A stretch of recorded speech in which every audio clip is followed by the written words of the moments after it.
Assalamualaikum warahmatullahi wabarakatuh. Selamat datang kembali di channel Hikmah Misteri. Dan tentunya masih bersama saya Mas Nara. Apa kabar kalian semua? Semoga selalu baik-baik saja, sehat badannya, dilimpahkan rezekinya, dan dihindarkan dari segala mara bahaya. Amin. Di kesempatan kali ini saya akan menceritakan sebuah cerita horor dengan judul Kekasih Gelapku, melanjutkan dari part kemarin. Oke, seperti biasa sebelum ke ceritanya, bagi kalian yang belum subscribe channel ini, silahkan bisa subscribe dulu dan aktifkan lonceng notifikasinya agar kalian tidak ketinggalan cerita dari channel Hikmah Misteri yang akan selalu menggetarkan hati kalian. Dan jangan lupa juga untuk share and like agar Mas Nara lebih semangat lagi untuk menghibur kalian. Oke, terima kasih, and so get ready to be haunted. Kamu tega mau pergi meninggalkan aku, Gi? Kepada siapa nanti aku akan mengadu jika kamu jauh? Kasihan mama. Aku takut mama menjadi shock karena masalah ini. Aku tahu, Mita. Tapi aku harus pergi. Aku harus kembali kerja. Ini juga demi masa depan kita. Tanpa dipikir aku mengatakan itu. Masa depan, Ki? Kamu serius mau bersungguh-sungguh sama aku? Apa kamu tidak menyesal nanti karena sikap papaku terhadapmu? Tak ada yang aku sesali. Aku suka sama kamu. Aku sayang dan mencintai kamu. Apapun itu yang menyangkut papa kamu, aku tak peduli. Walaupun nantinya kamu butuh kehadiran papa kamu. Seandainya kita memang berjodoh. Aku membelai rambut Mita yang tertuai. Aku tak peduli dengan pandangan mata warga yang tertuju pada kami. Malah ada saja yang iseng berkomentar. Orang lagi pada tegang, dia malah asyik-asyikan peluk-pelukan. Dasar. Kami pun tersadar. Kemudian aku melepaskan pelukanku pada Mita. Baru beberapa hari aku bekerja. Mita sudah menelponku. Dia memberitahuku kalau ibunya terserang demam tinggi dan harus menjalani perawatan di rumah sakit. Aku gak tahu kenapa mama jadi begitu. Dia selalu berteriak minta tolong dan menyebut nama papa. Aku kasihan melihat mama seperti kedinginan dan menggigil terus. Suara Mita terdengar cemas. Dan tanpa berpikir panjang, sore itu aku kembali pulang tanpa setahu teman-temanku. Aku hanya minta izin pada atasanku lewat telepon.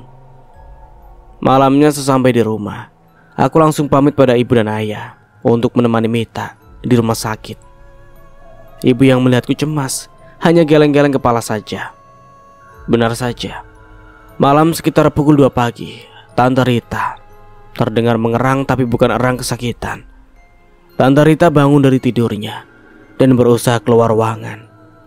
Mata Tante Rita terlihat berwarna merah. Dia menatap kami. Sedetik kemudian, tubuh Tante Rita terangkat sampai kakinya tak lagi menyentuh lantai. Dia seperti mengambang di udara. Tante menerobos pintu yang kami halang-halangi. Dia melayang menerobos gelapnya malam. Aku dan Mita, juga Mbak Hanum, adik sepupu Mita, berlarian mengejar Tante Rita yang melayang menuju ke suatu tempat. Beberapa suster yang dapat giliran jaga malam terpukau heran melihat pemandangan yang tak biasa itu. Cukup jauh kami berlarian menembus gelapnya malam, karena saat itu cuaca memang agak mendung. Mungkin sebentar lagi akan hujan. Akhirnya tubuh Tante Rita turun dan kakinya berpijak pada tanah kering di area pemakaman. Tepat di hadapan kami berdiri sesosok lelaki tua dengan tubuh kotor dan lusuh. Wajah pria tua itu terlihat hitam legam. Betapa kami terkejut melihat pria itu, yang ternyata adalah Om Dani. Akhirnya kamu datang juga, istriku. Kini kamu harus ikut denganku sebagai ratu dalam rumah keabadian. Dengan tidak menghiraukan pesan ayah dan ibuku, juga tanpa berpikir kalau nanti aku mendapat SP dari perusahaan, malam itu juga aku pulang. Di sepanjang perjalanan aku selalu kepikiran Mita. Aku tak ingin terjadi sesuatu menimpanya. Sesuatu yang telah menimpa Tante Rita pun belum jelas. Seandainya dia pergi dibawa oleh Om Dani, kenapa dia menemui aku seperti dalam mimpi? Padahal saat itu aku tengah tersadar. Dugaanku kalau Tante dibawa paksa menjadi pemikiran lain buatku. Apa mungkin yang menemui aku adalah arwah Tante Rita? Karena secara logikanya, mana mungkin Tante datang menemui aku untuk meminta pertolongan, sementara jarak Jakarta dan Sukabumi cukup jauh. Bahkan kalau benar itu Tante Rita, Mustahil dia bisa pergi dan menghilang dalam waktu sekejap saja. Sesampainya aku di rumah, ayah dan ibu cuma nyengir, dan seperti biasa adikku langsung merampas jincingan yang kubawa. Mereka sama sekali tidak menegur atas kepulanganku, dan sepertinya mereka sudah tahu kalau kepulanganku ini semata-mata demi Mita. Sebelum aku masuk ke rumah, tadi aku sempat melihat rumah Mita terlihat agak ramai dan sibuk. Maka aku menanyakan pada ibu. "Oh itu, malam ini malam ketiga hari kepergian Tante Rita. Nanti malam kamu ikutan tahlilan ya Ki?" Jawab ibuku yang cukup membuatku terkejut. "Apa? Maksud ibu, Tante Rita meninggal? Apa demam tante tidak dapat diatasi?" Tanyaku penasaran.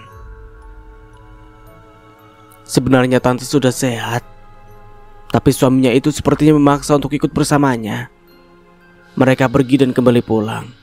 Hanya semalam mereka pergi, tapi setelah pulang, kondisi tante ngedrop lagi. Suaminya memanggil dokter, tapi anehnya dokter itu tidak menemukan penyakit apapun dalam tubuh Tante Rita. Padahal jelas tubuhnya hampir seluruhnya hitam legam. Ibu sendiri melihatnya kasihan Gi. Tubuhnya kaku seperti sepotong kayu. Ibu menceritakan apa yang ia lihat. Aku terdiam setelah mendengar cerita ibu. Jadi benar dugaanku, kalau yang datang semalam menemuiku adalah arwah Tante Rita. Dan tubuh tante juga hitam seperti yang ibu katakan. Aku tak sabar ingin menemui Mita. Dia pasti sangat terpukul menerima kenyataan ini. Bukankah seharusnya gadis seusianya masih membutuhkan kehangatan kasih sayang seorang ibu? Sementara papanya seperti sudah kehilangan kendali. Menurut ibu, Om Dani lebih banyak di luar rumah memamerkan mobil barunya. Kasak-kusuk sempat aku dengar dari jamaah yang ikut tahlilan. Hanya beberapa orang saja yang hadir, dan aku tak melihat Om Dani. Menurut jamaah, Om Dani tak mau mendengar orang membaca Al-Quran. Entah kenapa, acara tahlilan itu pun diadakan atas desakan keluarga Tante Rita. Mereka bilang tak mau seperti orang membuang bangkai begitu saja. Dan Om Dani pergi meninggalkan rumah karena tak ingin mendengarkan orang baca Al-Quran. Ada yang bilang kalau kematian Tante Rita tidak wajar, karena pada saat menggotong jenazah, mendadak keranda itu terasa teramat berat. Belum lagi bagi yang menggali liang lahatnya, mereka merasakan kalau tanah yang mereka gali begitu keras dan terasa panas. Ada beberapa orang mengatakan kalau arwah Tante Rita menjadi arwah penasaran. Mereka melihat Tante Rita berlarian dan berteriak-teriak. Benarkah Tante Rita meninggal karena menjadi tumbal pesugihan suaminya? Betapa kejamnya Om Dani jika benar dia melakukan itu. Selesai pembacaan doa, Mita dibantu saudaranya menyuguhkan minuman dan panganan ringan untuk para jamaah. Namun tak seorang pun yang mau minum apalagi mencicipi penganan kecil itu. Malah mereka dengan cepat meninggalkan rumah Tante Rita. Aku melihat kekecewaan pada raut wajah Mita. Kecewa karena panganan yang ia beli harus terbuang dengan percuma. Seandainya pun ia berikan pada tetangganya, dia takut tetangganya akan menolaknya, bahkan mungkin menghinanya. Setelah semua jamaah pulang, aku menemui Mita. Dia tertunduk menyembunyikan wajahnya. "Mita, aku tahu apa yang kamu rasakan. Kepergian mama kamu memang begitu mendadak dan terdengar menyakitkan. Banyak anggapan yang kurang masuk akal. Tapi itulah resiko hidup di tengah masyarakat perkampungan. Banyak dugaan prasangka buruk yang sebenarnya sulit untuk dibuktikan. Mereka hanya mendengar cerita dari orang-orang terdahulu yang mungkin sama sekali tak pernah tahu apa pesugihan itu." Kataku pelan untuk membujuk Mita agar tak terlalu larut dalam kesedihan. "Apa kamu juga percaya, Gi?" tanya Mita menatapku dalam-dalam. Aku bukan orang yang mudah percaya begitu saja, sebab sampai saat ini tak ada yang bisa membuktikan hal itu. Seperti kemarin malam, mama kamu datang bukan dalam mimpi, karena waktu itu aku tengah kerja shift malam. Aku melihatnya nyata di depanku. Dia hanya menangis dan berkata agar aku bisa menjagamu. Dia datang hanya sekilas, kemudian pergi menghilang begitu saja. Aku sempat berpikir kalau itu hanya jin atau apalah namanya untuk menggodaku agar aku pulang. Aku tidak beranggapan yang datang adalah arwah mama kamu, karena aku yakin kalau kalian akan baik-baik saja. Tapi keinginan untuk pulang begitu kuat. Aku ingin melihat keadaan keluarga kamu, Mita. Sebab aku merasa aneh. Kenapa kamu tak pernah mengangkat telepon dan juga tak pernah membalas chat dari aku? Sampai di situ aku terdiam. Aku hanya memandangi wajah Mita yang guyu, mungkin kurang tidur. Maafkan aku, Ki. Aku terpaksa melakukan itu agar kamu tak terlalu berpikir tentang keluarga aku. Aku percaya kalau Papa memang melakukan pesugihan. Papa pernah berkata dia telah kaya dan akan bertambah kaya jika telah mendapatkan seseorang. Pada mulanya aku tak mengerti apa maksud Papa mendapatkan seseorang. Tapi setelah beberapa kali Papa memaksa Mama untuk ikut dengannya, aku mulai curiga. Dan kecurigaanku sekarang terbukti setelah Papa mengajak Mama dengan paksa. Mama pulang dengan kondisi yang mengenaskan. Kata-kata Mita seakan menyimpan amarah. Kudekati Mita, kemudian aku merengkuhnya dalam pelukanku. Aku takut, Gi. Hari ini Mama. Tapi nanti, kata Mita dengan lemah. Kamu jangan berpikiran seperti itu. Cobalah selalu beristighfar dan selalu membaca ayat suci. Insya Allah kamu terhindar dari perbuatan sesat Papa kamu. Dan aku berjanji atas nama cinta, aku akan selalu ada untukmu, ucapku pelan di telinganya. Terima kasih, Gi. Dan aku juga berjanji atas nama cinta, aku akan tetap setia menantimu, balas Mita dengan lirih. Dan malam pun semakin larut. Bulan bersinar redup. 1-2 bintang masih berkelip di balik awan yang mulai menghitam. Siang itu aku tengah mencuci motor milik ayah. Dari kejauhan sebuah mobil sedan berwarna putih berjalan merayap di jalan yang memang sempit. Jalan kampung yang memang tidak layak untuk kendaraan roda 4. Namun entah mengapa, sifat orang kota tak pernah mau peduli dengan keadaan. Seperti pemilik mobil yang satu ini. Sepertinya dia memaksakan diri memasuki jalan sempit yang hanya bisa untuk motor minimal becak atau gerobak. Mobil itu berjalan tersendat-sendat untuk menghindari benturan pada pagar orang. Beberapa kali dia melihat ke arah spion dan pada akhirnya sampailah di depanku. Aku berusaha untuk menepikan sepeda motor yang sebenarnya sudah menempel di dinding. "Woi, minggir dong!" seru pemilik mobil. Dengan kesal aku melihat siapa pemilik mobil itu. Ternyata dia adalah Om Dhani, papanya Mita. Aku kembali pura-pura menggeser motor. Ingat ya kata-kata saya. Jangan pernah kamu dekati anak saya lagi. Kalau kamu masih bandel dan tetap mendekati Mita, kamu akan menyesal. Kata-katanya cukup kasar. Kenapa Om bersikap seperti itu? Aku dan Mita sudah berteman sejak kecil, dan sekarang kami sudah saling mencintai. Ancaman Om tidak berarti buatku.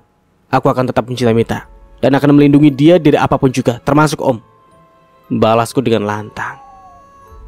Dasar pemuda kere, sudah tak punya tata krama dan sopan santun terhadap orang tua. Om Dhani membentakku. Apa Om pikir Om punya sopan santun? Bicara Om seperti orang yang tidak berpendidikan. Padahal dulu tidak seperti itu. Dan sejak Om menyatakan kalau kini telah menjadi orang yang paling kaya, sikap Om berubah. Tak lagi memandang sebelah mata kepada siapapun, juga kepada anak sendiri. Kataku semakin emosi. Mendengar ribut-ribut, ayah pun keluar. Ayah melihat pada Om Dhani yang masih di dalam mobil. Belum sempat ayah bertanya, Om Dhani sudah menjalankan mobilnya dan berhenti tepat di depan rumahnya, yang juga tak memiliki garasi. Malam harinya ayah dan ibuku menanyaiku tentang pekerjaanku yang telah beberapa hari ini aku absen. Maunya sih aku cari kerja di sini saja agar aku bisa menjaga Mita. Aku mengutarakan niatku. Maunya nempel terus. Ingat Gi, cari kerja itu susah. Sudah, besok kamu berangkat lagi, jangan sampai dipecat, kata ibuku. Iya Gi, masalah Mita biar saudara-saudaranya yang jaga. Ayah, ibu dan semua warga akan turut mengawasi sikap Om Dhani, sambung ayah meyakinkan aku. Pantai Pelabuhan Ratu memang selalu dipenuhi pengunjung di setiap hari libur. Banyak wisatawan lokal dan bule-bule yang memilih tempat itu karena selain tak menguras kocek, pantai adalah tempat terindah dari segala pemandangan alam. Pantai ini juga dikenal karena mitosnya, yaitu tentang Nyai Roro Kidul atau Ratu Pantai Selatan, yang sudah melegenda di masyarakat Indonesia, terutama orang Jawa Barat. Mitos tentang Kanjeng Ratu memang beragam. Ada yang mengatakan untuk meminta pesugihan, ada pula yang mengatakan sebagai penguasa laut. Maka pada bulan-bulan tertentu diadakan upacara adat memberikan sesembahan guna bersyukur pada Kanjeng Ratu atas berkah yang ia limpahkan kepada kaum nelayan. Namun yang jelas ada pantangan yang sudah tertulis agar pengunjung tidak memakai pakaian berwarna hijau, sebab mengandung resiko jika kebetulan sang ratu melihatnya. Maka secara tiba-tiba ombak setinggi gunung datang dan menelan orang tersebut. Karena warna hijau adalah warna favorit Kanjeng Ratu Roro Kidul. Dan di sini juga telah berdiri sejak dulu sebuah hotel yang sudah cukup terkenal. Hotel ini juga memiliki sebuah kamar khusus untuk Kanjeng Ratu Roro Kidul. Cukup lama aku bermain di pantai itu, sampai akhirnya terlihat banyak pengunjung yang mulai meninggalkan pantai. Aku pun segera bangkit dan melangkah pelan sambil menyeret langkah hingga membentuk garis di pasir. Belum jua aku melangkah jauh, tiba-tiba seseorang memanggilku. Dan ketika aku tengok belakang, ternyata dia seorang wanita parubaya. Aku menghentikan langkah dan menunggu hingga dekat. "Kamu sendirian, anak muda?" tanya wanita tadi. Aku pun mengangguk. "Sepertinya kamu bukan orang sini. Asal kamu dari mana?" "Jakarta. Aku bekerja di kota ini," jawabku sambil berpikir jangan-jangan wanita ini termasuk berondong juga. "Nama kamu siapa?" "Lah, kok jadi kayak wawancara gini? Apa perlu tante tahu nama aku?" Aku balik bertanya. "Jangan panggil tante, nama saya Juharia. Kalau kamu keberatan tak apa-apa," balas wanita itu sambil membalikkan badannya untuk pergi. "Tunggu, Bu. Maaf kalau saya kurang sopan, nama saya Yogi." Akhirnya aku menyebutkan namaku. "Sudah aku duga," dia seperti bergumam. Apa maksud ibu?" tanyaku dengan heran. "Nanti kamu akan tahu. Kelak kita akan bertemu lagi." Sampai di situ wanita itu pergi begitu saja. Sambil bertanya-tanya dalam hati, aku memandangi wanita itu. Ada yang aku lupa. Wanita itu memakai pakaian bak seorang abdi kerajaan atau istana keraton, memakai kemben dan di lengannya ada gelang-gelang besar berwarna emas. Hari sudah semakin gelap, suasana pantai sudah mulai sepi. Kuseret langkahku menyusuri pasir hingga meninggalkan jejak kakiku. Belum lagi jauh langkahku, di hadapanku sudah berdiri dua wanita yang menghadang. Wanita parubaya yang barusan bertemu dan pergi meninggalkan aku, kini sudah berdiri bersama seorang gadis muda belia. Aku merasa ada yang aneh. Bukankah wanita tadi yang pergi menuju arah yang berlawanan, tapi kini sudah ada di hadapanku? Bagaimana mungkin dia bisa bergerak secepat kilat? Ketika langkahku hanya berjarak 2 meter, wanita yang bernama Juharia itu berkata, "Yogi, kenalkan ini cucu saya. Namanya Ambar Sari. Panggil saja Ambar." Ibu Juharia membimbing tangan gadis itu di sebelahnya untuk menyalamiku. Dan demi melihat kecantikan gadis itu, aku pun segera menyambut lengan gadis yang terasa amat lembut. "Yogi," kataku. "Ambar," balasnya. "Nah, sekarang kalian sudah saling kenal. Bagaimana kalau kamu mampir ke rumah kami? Tidak jauh kok. Di sana, di belakang hotel itu."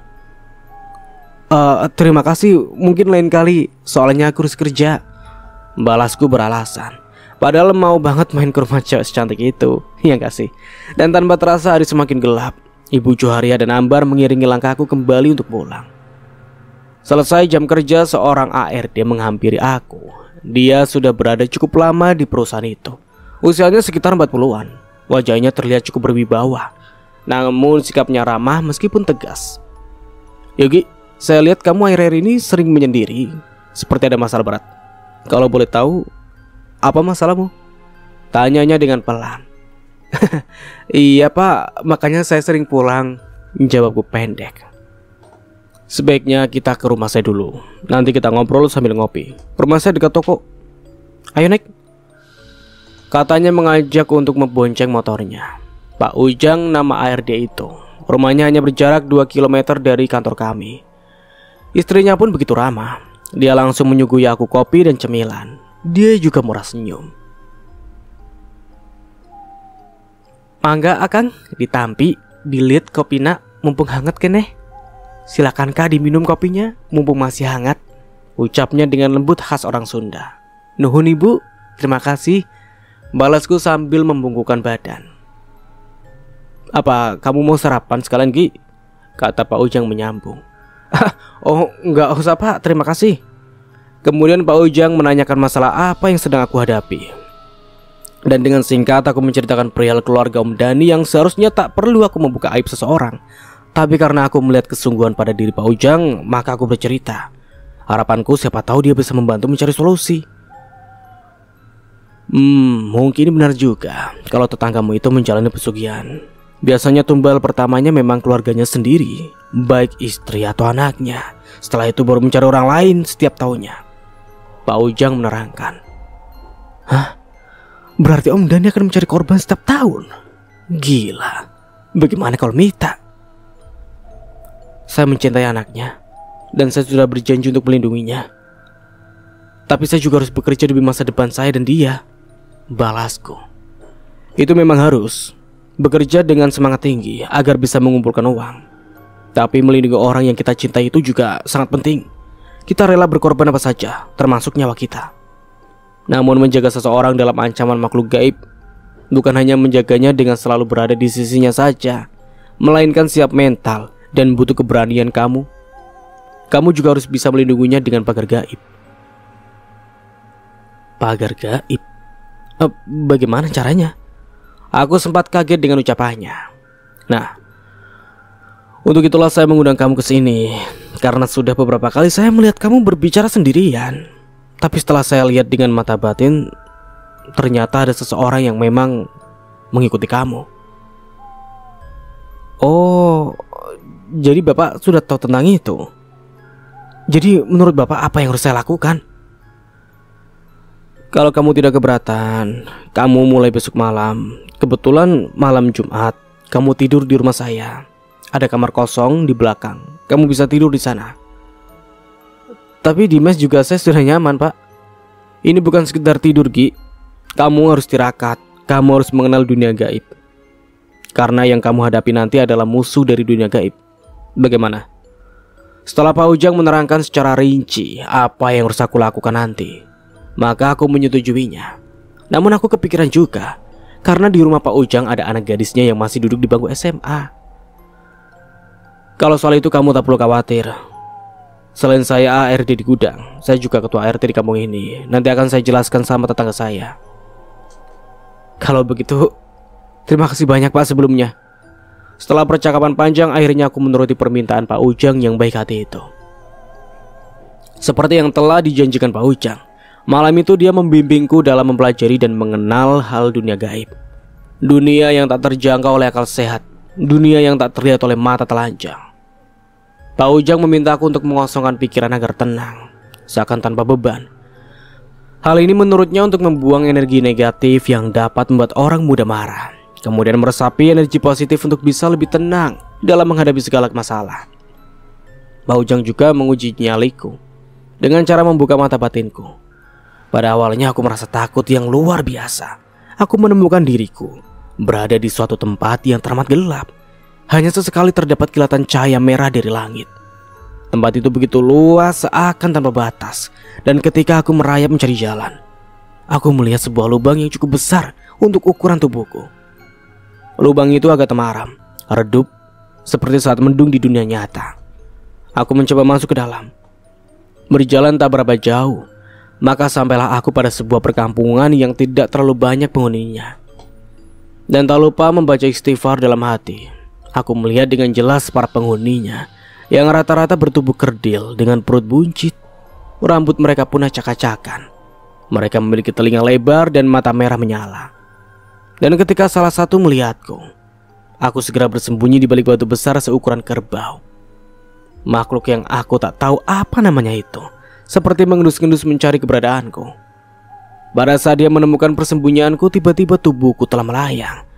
Dan entah dengan cara bagaimana aku telah kembali berada di dalam kamar.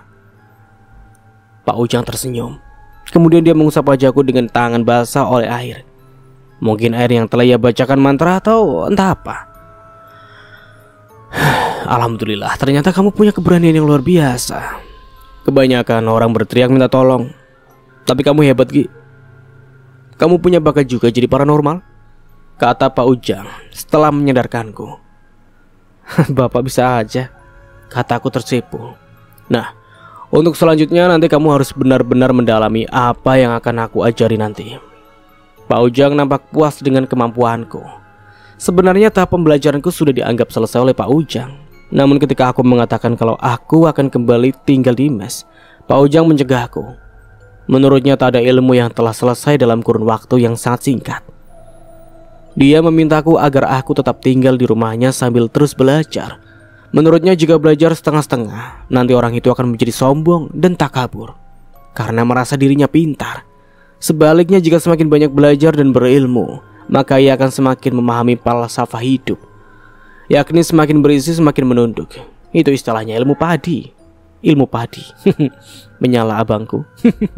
Lanjut.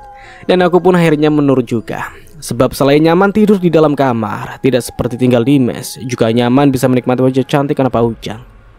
Ya walaupun cuma memandang, aku sudah cukup puas. Dalam hati mau juga mengenalnya lebih dekat.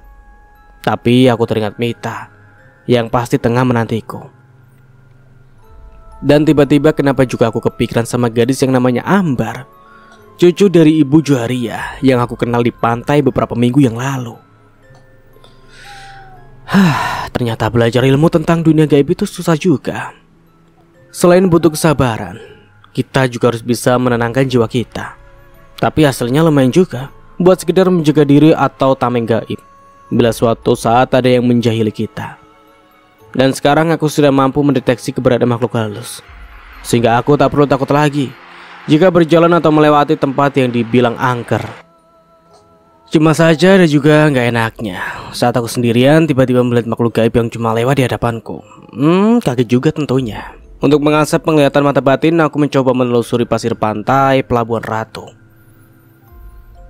Pada awalnya aku tak melihat apa-apa, hanya hawa mistis yang mulai terasa begitu kuat. Tepat di dekat batu karang besar, aku melihat dua orang wanita yang juga tengah memandangiku.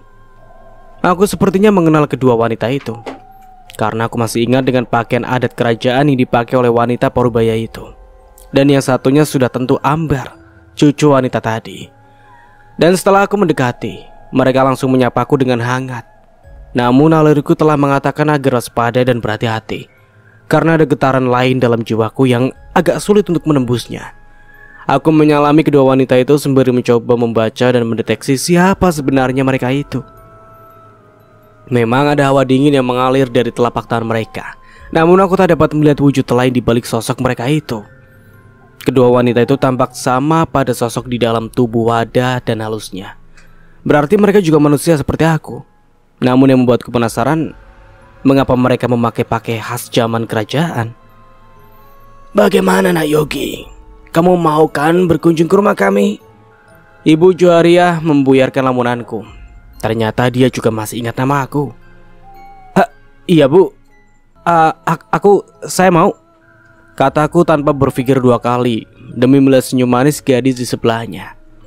Nah begitu dong, Ambar juga pasti senang kalau kamu mau mampir, iya kan Duk? Balas ibu sambil melirik Ambar yang segera menganggukkan kepalanya. Kemudian tak terasa lagi tiba-tiba lenganku sudah berada dalam genggaman lengan Ambar. Matanya yang indah sesekali melirik dengan senyum yang membuat jantungku berdebar hebat. Kami bertiga menyusuri pantai hingga tiba di sebuah bangunan mewah, sebuah hotel berbintang dengan ratusan kamar berdiri memanjang. Mereka membawaku melewati sisi kiri hotel tersebut. Dan entah dengan cara bagaimana, kami bertiga sudah ada di sebuah ruangan yang indah dan mewah, mirip ruangan sebuah hotel mewah dan berkelas. Aku terperangah dan merasa takjub demi melihat suasana kamar yang berbau mistis. Bau aroma bunga dan dupa menyergap penciumanku. Di sekeliling ruangan tertata interior mirip dengan kamar sang ratu dalam dongeng orang tua zaman dahulu, yang membuat jantungku seakan berhenti berdetak. Manakala mataku memandang sebuah lukisan besar. Lukisan seukuran dinding kamar itu adalah lukisan terkenal karya Basuki Abdullah, Nyai Roro Kidul. begitu cantik dengan busana warna hijau. Kanjeng Ratu tengah berdiri di atas ombak yang tengah bergelombang, dan lukisan itu seolah mempunyai jiwa begitu hidup. Tatapan matanya seakan melirik mengikuti gerakanku. Saat itu bulu kuduku mulai berdiri, dan dalam hatiku mulai bertanya, di mana aku? Di hadapan lukisan berukuran raksasa itu terdapat meja dan berbagai jenis barang yang aku tak mengerti sama sekali. Mungkin seperti tempat untuk menaruh sesaji dan lainnya. Meja itu pun bertatakan karpet dan permadani. Juga terdapat kursi empuk. Anehnya, Ibu Joharia dan Ambar langsung sungkem di hadapan lukisan tersebut. Dan demi menghargai perasaan mereka, aku pun mengikutinya. Ampun Gusti Kanjeng, kami berdua menghadap membawa seorang tamu. Dia adalah salah seorang yang merasa kehilangan seseorang yang ia kasihi. Jika Kanjeng Gusti berkenan, kami akan membawanya untuk melihat kalam kita. Entah apa maksud Ibu Joharia itu, namun aku tak bisa berbuat banyak. Aku hanya menuruti permintaan Ibu Joharia agar aku memejamkan mataku. Dan pada detik berikutnya, ketika mataku kembali terbuka, aku mendapatkan diriku di sebuah alam lain. Alam yang penuh jerit tangis dan pekik kesakitan. Di atas pepohonan aku melihat bayi-bayi mungil tergantung seperti hiasan. Bayi-bayi itu tergantung dengan posisi terbalik kaki di atas dan kepala di bawah. Mereka meronta-ronta sampai tubuh mereka terayun terombang-ambing. Sungguh pemandangan yang mengerikan. Dan ketika langkahku memasuki ruangan lain, banyak tubuh-tubuh manusia dewasa yang terikat pada sebatang pohon. Ikatan itu bukan seutas tali, melainkan seekor ular besar dengan moncongnya yang sesekali mematuk wajah orang tadi. Di bawah pohon yang berakar besar, terdapat puluhan kepala sebagai penyangga pengganti akar pohon. Wajah mereka meringis menahan sakit yang mendera mereka. Mereka tak dapat menjerit atau berteriak, karena kepala mereka terembit akar batu-batu besar. Hanya mata dan lidah mereka yang dapat bergerak, mengekspresikan rasa sakit yang teramat sangat. Tepat di bawah pohon tangga menuju bagian atas, aku melihat seorang wanita yang tengah terikat tali akar pohon. Wanita itu berkata lirih, "Yogi, tolong tante." Tante? Aku hampir berteriak demi wanita tadi berkata. Perlahan aku mendekati wanita itu dan benar saja kalau dia adalah Tante Rita. Aku tak kuasa melihat keadaan tante. Tubuhnya banyak sekali sayatan yang mengeluarkan darah. Begitu juga dengan wajahnya yang hitam seperti terbakar, hangus.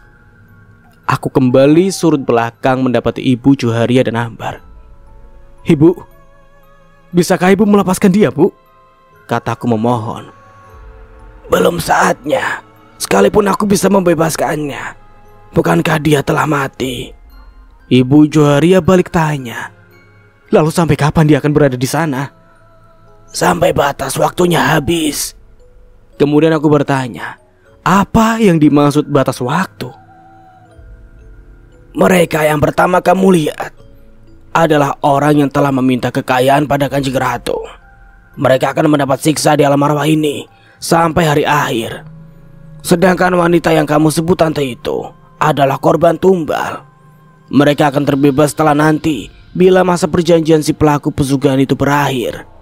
Kelak mereka akan bergantian menyiksa pelaku pesugihan itu," kata Ibu Joharia. Lalu aku bertanya siapa Ibu Joharia dan Ambar sebenarnya. Pertanyaanku membuat Ibu Joharia tersenyum. "Akhirnya kamu penasaran juga, Yogi." Ibu Joharia melirik Ambar yang kini mencekal tanganku. "Aku adalah salah satu abdi Kanjeng Gusti Nyi Roro. Namaku Auruma Dewi. Dan dia cucuku Nyi Dia Ayu Ambarwati. Kami mendapat tugas dari Kanjeng Ratu setelah beliau melihat ada salah satu tanda yang terdapat pada salah satu tawanan budak yang kamu sebut sebagai Tante Rita tadi. Tanda itu merupakan keturunan dari salah satu bangsa kami yang paling akhir. Karena bangsa kami pernah menikahi seorang wanita, bangsa manusia seperti dirimu.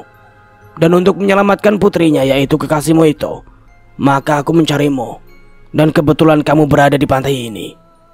Ibu Joharia atau Auruma Dewi memberikan penjelasan tentang maksudnya. "Lalu apa yang bisa aku lakukan untuk menyelamatkan Mita?" tanya aku tak sabar. "Kalian harus menikah." ujarnya sambil menuju ke arah kami berdua. Aku dan dia? Aku terkejut. Ya, kamu harus menikah dengan Ambar. Bukankah kamu juga menyukai dia? Tapi aku dan dia berbeda, Ibu. Aku tahu. Namun perkawinan ini bersifat kiasan belaka. Tidak harus kekal dan harus bersama. Kalian menikah sebagaimana layaknya sepasang pengantin. Kalian menjalani malam pertama. Dan pada malam pertama itulah darahmu menetes pada rahim Ambar. Tetesan darahmu sudah bisa membuat Ambar menyatu ke dalam raga kekasihmu dan akan menjadi benteng untuknya nanti. Karena tetesan darahmu adalah ketulusan cintamu pada kekasihmu itu. Tapi Bu, aku manusia biasa. Bagaimana bisa bersama kalian? Lagi pula aku harus bekerja untuk modal nikah nanti. Kamu tetap bekerja sebagaimana mestinya. Ambar akan datang setiap kamu tahu Ambar membutuhkan itu. Kalian akan tetap bisa menikmati malam-malam kalian sebagai suami istri. Dan nanti bila memang kalian cocok dan berjodoh, Ambar akan melahirkan seorang anak yang juga akan menjadi penangkal jika suatu saat ada keturunanmu yang melakukan pesugihan seperti yang dilakukan oleh suaminya tantemu itu. Ibu Juwaria mengakhiri ceritanya. Kapan kami akan menikah, Bu? Tanyaku kemudian. Ibu Juwaria alias Sarumadewi tertawa terkekeh-kekeh. Rupanya ada yang gak sabar pengen cepat kawin. Tepat saat malam 1 Suro nanti, Kanjeng Ratu memanggil kita semua, dan kalian akan menikah di hadapan beliau. Jadi aku harus ikut kalian ke dasar laut? Iya, kenapa? Apa kamu takut? Tapi aku tak mungkin bisa ke sana. Kekuatan cintamu membuat segalanya menjadi mudah. Ambar akan membawamu, sehingga kamu hanya merasakan keindahan bersamanya. Setelah berkata demikian, mereka mengajakku kembali ke pantai. Mereka akan datang menjemputku besok malam. Maka aku pun menceritakan semuanya pada Pak Ujang. Ternyata apa yang kamu pelajari tidak sia-sia, Gi. Mungkin ini jalan sudah digariskan takdir. Kamu memiliki sifat asih, sehingga menemukan kemudahan dalam menuju kebaikan. Kamu beruntung bisa melihat dan berada dalam hotel itu. Seumur hidup saya belum pernah menginjakkan kaki, walau cuma di halaman hotel itu. Sedangkan kamu bisa masuk dengan mudah. Dan yang paling penting, dan akan menjadi sejarah hidup kamu nanti, kamu bisa melihat kerajaan bawah laut milik penguasa pantai selatan itu. Ditambah lagi, menikah dengan salah seorang putri. Sungguh peristiwa yang tak akan terulang kedua kalinya. Tapi Pak, bagaimana aku bisa renang sampai ke dasar laut sana? Ya, saya ngerti. Tapi yang kamu nikahi nanti adalah bukan bangsa manusia seperti kita. Tentu saja mereka punya cara tersendiri untuk keluar masuk ke dalam dua alam yang berbeda. Pak Ujang terdiam, matanya memandang langit luas. Entah apa yang ada dalam benaknya. Sejak pulang kerja sore tadi, aku sudah mempersiapkan diriku untuk menyambut peristiwa sakral yang menurut Pak Ujang tak mungkin terjadi 2 kali di dalam hidupku. Seperti yang telah disarankan Pak Ujang, aku telah mandi dengan taburan bunga warna 7 agar tubuhku tercium aroma bunga. Layaknya seorang mempelai pria, Pak Ujang juga menyuruhku agar berpakaian bak seorang pengantin. Itu adalah sebuah penghormatan terhadap Gusti Kanjeng Ratu, karena tidak semua orang bisa melihat langsung wujud beliau. Karena penampilanku memang agak lucu, membuat istri dan anak gadis Pak Ujang tertawa-tawa. Hampir jam 12 aku segera masuk kamar mengurung diri. Tentunya dengan berbekal petunjuk dari Pak Ujang, aku sudah siap lahir batin menghadapi segala kemungkinan yang akan terjadi nanti. Di saat mataku terpejam dan mengosongkan pikiran, tiba-tiba aku melihat sisi kamarku terang benderang. Kamar yang semula kecil, sempit dan pengap, kini berubah menjadi sebuah padang luas yang penuh warna-warni. Cahaya seperti garis hijau melurus jatuh tepat di hadapanku. Belum hilang rasa takjubku, aku mendengar suara bergemerincing dan ringikan suara kuda.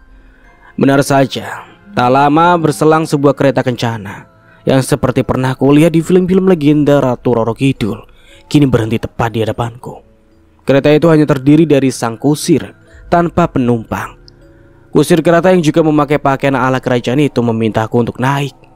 Maka dengan mengucap bismillah dalam hati, aku berdoa pada Tuhanku agar diberikan keselamatan. Aku ingat pesan Pak Ujang agar mengucap doa dalam hati saja dan jangan sampai terdengar oleh mereka. Sebab di antara mereka juga ada yang terdiri dari siluman yang juga masih keturunan manusia. Bukankah pada masa raja dahulu banyak yang menikahi siluman demi memperkuat daerah kekuasaannya? Sedetik kemudian, setelah aku duduk di atas kereta, Sang kusir pun mengelak ketiga ekor kudanya untuk segera melesat menghilang di balik awan.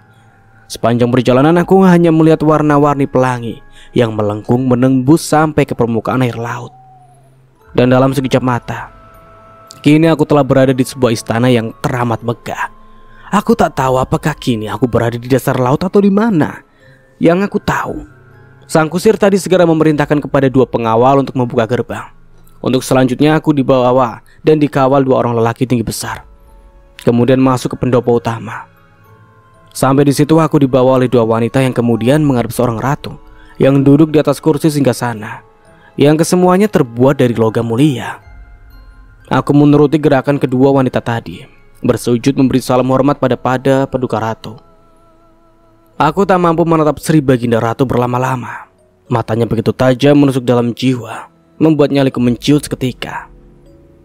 Bangunlah anak muda. Bersediakah kau menikahi Putri Ambar? Bersediakah kamu memberikan keturunan padanya? Pertanyaan sang ratu begitu tajam tanpa basa-basi. Ya, hamba bersedia Gusti Ratu. Jawabku tetap tertunduk. Baik, jika kamu melanggar janjimu, maka kamu tidak akan bisa keluar dari tempat ini. Dan kamu akan selamanya menjadi budakku. Hamba berjanji Kanjeng Gusti. Nah, sekarang bersiaplah untuk upacara pernikahanmu. Kemudian aku dibawa oleh 2 wanita menuju sebuah ruangan yang cukup besar. Di sana sudah ada Ibu Juaria dan Ambar dengan gaun pengantin yang bertaburan bunga. Putri Ambar teramat cantik untuk ukuran bangsa manusia. Pesta pernikahan digelar dengan sangat sederhana. Beberapa wanita menari diiringi gamelan yang melantunkan irama sakral yang membuat tubuhku menggigil. Di tengah kesederhanaan pesta itu, aku baru menyadari kalau aku kini berada di dasar laut. Hal itu setelah aku melihat ada celah dinding berlapiskan cermin. Di luar sana aku melihat banyak macam makhluk berkeliaran, dari ikan kecil warna-warni cantik sampai kura-kura yang berenang bagi burung mengepakkan kedua kaki depannya sebagai sayap. Ada juga makhluk menyeramkan menyerupai manusia, namun berkepala seekor ikan dengan sirip atau telinganya yang lebar. Makhluk itu seluruh tubuhnya bersisi kasar seperti koin logam. Namun yang menarik perhatianku ini adalah pemandangan yang baru aku lihat. Sebab selama ini aku hanya mendengar, membaca, dan melihat film-filmnya saja. Ya, Putri Duyung atau Mermaid, atau mereka cantik-cantik. Wajah mereka hampir mirip satu sama lain, layaknya sekelompok gadis remaja. Mereka juga bermain dan bersenda gurau. Tubuh mereka nampak ramping dan seksi, namun hanya bagian kepala sampai pinggang saja. Bagian pinggang ke bawah adalah bentuk ekor ikan yang besar, seukuran manusia pada umumnya. Upacara pernikahan berjalan hikmat, dipimpin oleh salah seorang yang mungkin ketua penghulu kalau untuk bangsa manusia. Setelah semua selesai, kami kembali menghadap Kanjeng Ratu, yang saat itu tengah memperlihatkan wujud aslinya. Kanjeng Ratu berwujud seekor ular besar berkepala wanita dan mengenakan mahkota. Kanjeng Gusti Ratu turun dari singgasananya. Tubuhnya meliuk bagai seekor ular. Sorot matanya begitu tajam menusuk, membuatku tak berani menatap mata yang seakan menyimpan daya magis luar biasa. Setelah tepat di hadapan kami, Kanjeng Ratu menjulurkan lidahnya yang panjang dan bercabang. Lidah itu terjulur dan mulai menjilati wajahku. Setelah beberapa saat aku merasakan tubuhku teramat ringan. Wahai pemuda anak manusia, aku titipkan Putri Ambar kepadamu. Kelak bila saatnya tiba, dia akan kembali pada keluarga kami. Jadilah kau seorang laki-laki sejati yang berguna bagi sesamamu. Jadilah pahlawan sejati yang dapat melindungi sesama. Pak Ujang sepertinya mengendus kehadiran Ambar yang kini telah sah menjadi istriku. Pantaslah dia mengajar aku untuk mengenal dunia gaib, karena ternyata dia dapat mendeteksi keberadaan Ambar yang sebenarnya tak dapat dilihat oleh mata biasa. Ada bau pengantin nih. Pak Ujang menyindir dengan halus. Aku agak terkejut juga sih, tapi akhirnya aku tersenyum juga setelah Pak Ujang menunjuk di mana Ambar sedang duduk di tepi ranjang empuk, yang sebenarnya hanya dipan dengan kasur kapuk yang sudah usang. Namun dengan keahlian Ambar, dia menyulap semua yang ada di dalam kamar ini, berubah menjadi sebuah kamar mewah, mirip dengan yang ada di Hotel Bintang 5. Maaf ya Pak, saya sendiri gak tahu Pak kalau ternyata istri saya sudah ada dan merubah kamar ini, jawabku pelan. Tak pagi, masih untung kalian bulan madu di rumahku. Coba kalau di dasar laut, mungkin saya gak bisa melihat istri kamu yang cantiknya bukan main. Siapa namamu, Nyi? Kemudian Pak Ujang mendekati Ambar. Aku melihat Ambar agak terkejut, karena ternyata Pak Ujang dapat melihat wujudnya. Mereka berdua pun terlibat obrolan yang cukup seru. Oh, jadi begitu ceritanya. Memang dunia ini penuh teka-teki. Padahal saya pikir hidup hanya sementara. Entahlah kalau bangsa istrimu itu. Berapa umur kamu sekarang, Nyi? Tanya Pak Ujang. Kalau tidak salah, umurku sekarang hampir 150 tahun, Pak. Bukan Pak Ujang yang terkejut, melainkan aku. Kalau dipikir istriku ini sudah bukan nenek lagi, melainkan neneknya nenek. Aku berdecak. Tapi kenapa dia masih terlihat begitu cantik? Dan pantasnya masih berusia 20 tahunan. Aku jadi berpikir, apa mungkin karena dia selalu berendam di laut yang rasanya asin? Mungkin juga dia bisa awet muda seperti ikan asin yang tetap bertahan sampai waktu yang lama. Mudah-mudahan kalian cepat mendapat momongan agar kalian bisa melindungi Mita. Lanjut Pak Ujang. Mendengar nama Mita disebut, aku melihat wajah Ambar berubah. Senyumnya seketika hilang. Malah sekarang terlihat cemberut dan menekuk wajahnya. Hampir 1 bulan aku hidup bersama Ambar sebagai sepasang suami istri. Aku merasa tak enak hati bila harus terus tinggal di rumah Pak Ujang. Maka keinginanku untuk pindah tempat aku utarakan pada Ambar. Apapun yang menurut kakak baik, aku pasti ikuti. Nah, kalau selama ini kakak bersusah payah menyediakan makan untuk kita, maka sekarang aku yang mengatur menyiapkan semua itu, kata Ambar. Entah apa maksudnya.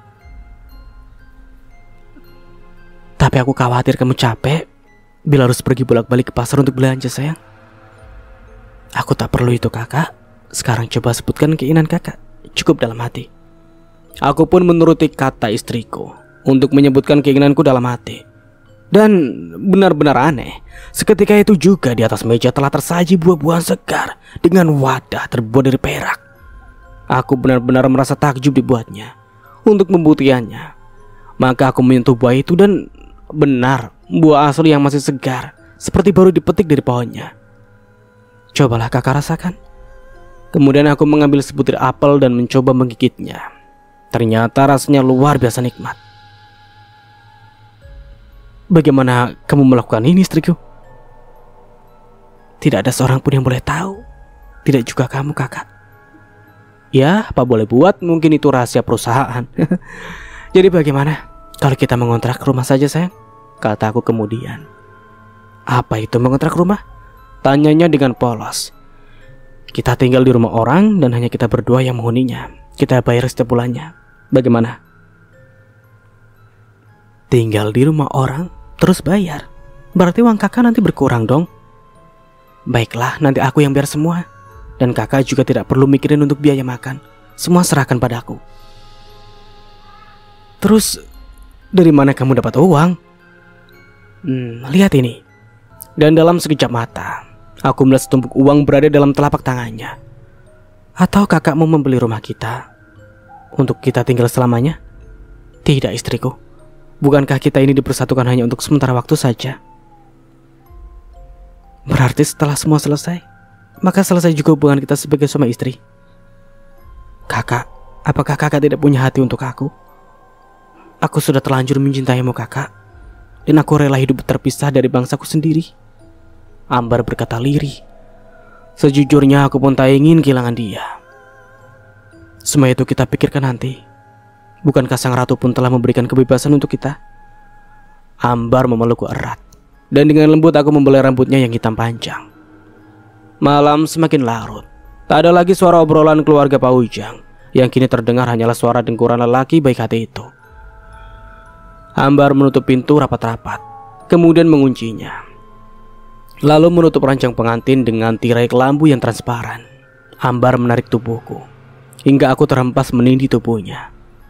Dan kini hanya suara desa napas yang saling memburu, meningkahi kedengkuran Pak Ujang yang semakin deras. Setelah aku mengutarakan niatku untuk mengontrak rumahku sendiri, Pak Ujang malah balik bertanya, apa kamu mau nanti jadi gunjingan orang?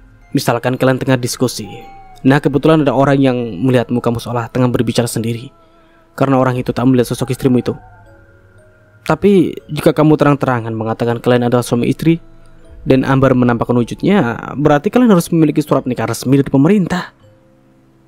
Pak Ujang memberikan alasan yang harus aku pertimbangkan. Dan sampai di sini dulu ceritanya. Nantikan kelanjutan ceritanya di part berikutnya. Dan dari saya tentunya mohon maaf bila ada salah kata atau dalam penyampaian cerita.